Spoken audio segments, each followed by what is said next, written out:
नमस्कार दोस्तों। आपका स्वागत है हमारा यूट्यूब चैनल पंडित गुरुकुल विद्या में। दोस्तों, आज हम आपको बता रहे हैं कि टीआरई 4 यानी चौथे चरण में जो बहाल होंगे शिक्षक, लगभग 80,000 शिक्षक जो हैं बहाल होंगे। बिहार के जो मुख्यमंत्री है सोशल मीडिया पर दी जानकारी, तीसरे चरण के खाली पद पर भी इसे जोड़े जाएंगे। उप मुख्यमंत्री सम्राट चौधरी ने कहा कि बिहार में जल्द ही चौथे चरण के तहत 80,000 शिक्षकों की बहाली होगी। राज्य सरकार की ओर से इस बाबत पर आवश्यक प्रक्रिया शुरू कर दी गई है और उप मुख्यमंत्री ने शुक्रवार को सोशल मीडिया एक्स पर भी यह जानकारी साझा की। उन्होंने कहा कि बिहार में फिर से 80,000 शिक्षकों की बहाली होगी और युवा मन लगाकर पढ़े और एनडीए सरकार भरपूर बहाली करा रही है और शिक्षक भर्ती की नई सौगात एनडीए सरकार ला रही है। टीआरई 4 में 80,000 शिक्षकों की बहाली होगी और टीआरई 3 में खाली रह गए 21,397 पदों को भी टीआरई 4 में शामिल कर लिया गया है। उप मुख्यमंत्री ने कहा कि बिहार सरकार सभी स्कूलों में पर्याप्त शिक्षक उपलब्ध कराने का वादा कर चुकी है और इस दिशा में आवश्यक कार्रवाई की जा रही है। सरकार की योजना है कि राज्य के 75,000 स्कूलों में 7 लाख से अधिक शिक्षक बहाल किए जाए। संबंधित विभाग की ओर से इस दिशा में कार्रवाई शुरू कर दी गई है। आने वाले दिनों में इससे सकारात्मक परिणाम दिखने लगेंगे और एनडीए सरकार जो कहती है उसे आगे बढ़कर पूरा करती है और राज्य की जनता भलीभांति इससे अवगत है। तीसरे चरण के खाली पद भी इसे जोड़े जाएंगे। वहीं बता दें, बीपीएससी टीआरई 3 भर्ती प्रक्रिया पूरी अब चौथे चरण की अधिसूचना जारी करेगा आयोग। टीआरई 4 प्राथमिक शिक्षकों के लिए इस बार टफ हो सकता है कंपटीशन। प्राथमिक कक्षा 1 से 5 के शिक्षकों के लिए योग्यता जो है, उम्मीदवार कम से कम 50% अंकों के साथ वरिष्ठ माध्यमिक शिक्षक 12वीं या इसके समकक्ष पूरी की हो और 4 वर्षीय bachelor of elementary education BELED की हो, या उम्मीदवार कम से कम 45% अंकों के साथ 12वीं या इसके समकक्ष उत्तीर्ण किए हो। प्रारंभिक शिक्षा में 2 वर्षीय डिप्लोमा के अंतिम वर्ष में उत्तीर्ण हो या उपस्थिति हो या 50% अंकों के साथ स्नातकोत्तर या प्रारंभिक शिक्षा बैचलर ऑफ एजुकेशन BEd की या BEd विशेष शिक्षा में 2 साल की डिप्लोमा की हो।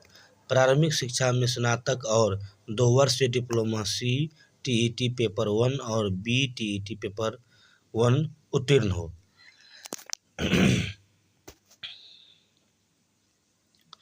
बिहार लोक सेवा आयोग तीसरे चरण की शिक्षक टीआरई 3 की भर्ती प्रक्रिया के समापन के बाद आयोग चौथे चरण की शिक्षक नियुक्ति की अधिसूचना जारी करेगा।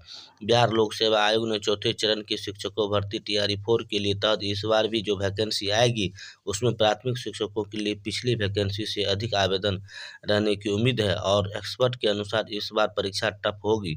मिली जानकारी के अनुसार डिस्टेंस मोड यानी NIOS से DLED करने वाले अभ्यर्थी भी शामिल हो सकते हैं, क्योंकि उन्हें सुप्रीम कोर्ट में से क्लीन चिट मिल चुकी है और इसलिए संभावना व्यक्त की जा रही है कि टीआरई 4 में सिर्फ प्राथमिक शिक्षकों के पदों के लिए आवेदक की संख्या 3 से 4 लाख तक हो सकती है। पहले 1,34,000 आवेदक इस बार भी आवेदन करेंगे। पहले से 1,84,000 के करीब ऐसे DLED उत्तीर्ण थे जिन्हें इनमें करीब 50,000 पहले से नौकरी कर रहे हैं। 1,34,000 आवेदक थे जो पिछले बार निकली बहाली में शामिल नहीं हो सके थे, वे इस बार आवेदन कर सकेंगे। इसके लिए अतिरिक्त नए आवेदक भी रहेंगे जो DLED किए हैं। एक्सपर्ट की माने तो आवेदक की संख्या 4 लाख से पार हो सकती है।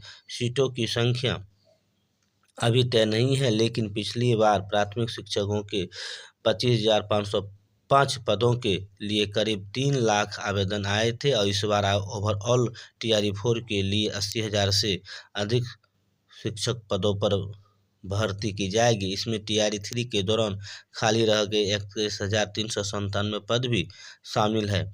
इसमें सभी प्राथमिक शिक्षकों के पद तय नहीं है, लेकिन पद जितने भी हो आवेदक की संख्या काफ़ी रहेगी, ऐसा एक्सपर्ट का मानना है। प्राथमिक शिक्षकों 1 to 5 के लिए चयनित उम्मीदवारों का प्रति माह 48,880 का वेतन मिलेगा। इसमें भत्ते आदि शामिल है।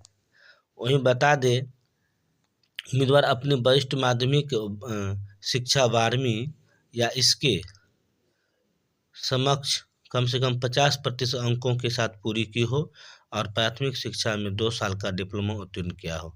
क्योंकि सुप्रीम कोर्ट ने एनआईएस से डीएल करने वालों की डिग्री मान कर दी है, इस बार आने वाले शिक्षकों की नियुक्ति में 3 से 4 लाख तक आवेदन सिर्फ प्राथमिक शिक्षकों के हो सकते हैं, क्योंकि एनआईएस से डीएलएड करने वालों की संख्या करीब 1,84,000 है और इसके अतिरिक्त 2 वर्ष का नियमित डीएलएड करने वालों की भी अच्छी खाली संख्या होगी।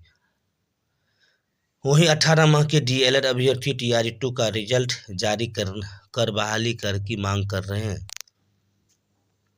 जानकारी के अनुसार केंद्र सरकार ने 2017 में प्राइवेट स्कूल में पढ़ाने वाले स्कूलों को एनआईएस से डीएलएड कोर्स की करने की जानकारी के अनुमति दी थी। इसके बाद बड़ी संख्या में शिक्षकों ने 18 माह का डीएलएड कर लिया। इसके बाद 24 माह के डीएलएड करने वाले अभ्यर्थियों ने इस मामले पर केस कर दिया। इसके बाद से कई राज्यों में इन्हें भर्ती से रोक दिया गया। एनसीटीई ने सुप्रीम कोर्ट के आदेश को मानते हुए उसके जजमेंट वेबसाइट पर अपलोड कर दिया था। हालांकि पूर्व से बहाल ऐसे डिग्री धारक शिक्षकों को नौकरी से निकाला नहीं गया था, लेकिन नई बहालियों में ये आवेदन से वंचित हो गए। बीपीएससी के द्वारा आयोजित टीआरई-2 में ऐसे आवेदकों का रिजल्ट जारी नहीं हुआ था। ये आवेदक अब रिजल्ट जारी करने की मांग कर रहे हैं। एनआईओएस 18 माह का डीएलएड करने वाले ऐसे अभ्यर्थी अपने नेता की अगुवाई में इसके लिए शिक्षा विभाग और बीपीएससी से अधिकारियों से मिले हैं। अधिकारियों ने इस संबंध में विचार करने का आश्वासन दिया है और टीआरई-2 के अभ्यर्थियों का रिजल्ट जारी कर उन्हें बहाल किया जाना चाहिए और टीआरई-3 में ऐसे आवेदक आवेदन नहीं कर सके वे भी नई बहाली में शामिल होने का इंतजार में हैं। शिक्षक प्रतियोगी परीक्षा के विशेषज्ञ ने बताया कि इस बार प्राथमिक शिक्षकों के लिए प्रतियोगिता टफ रहेगी। तो वीडियो अगर पसंद आया तो चैनल को लाइक एंड सब्सक्राइब जरूर करें। बहुत बहुत धन्यवाद।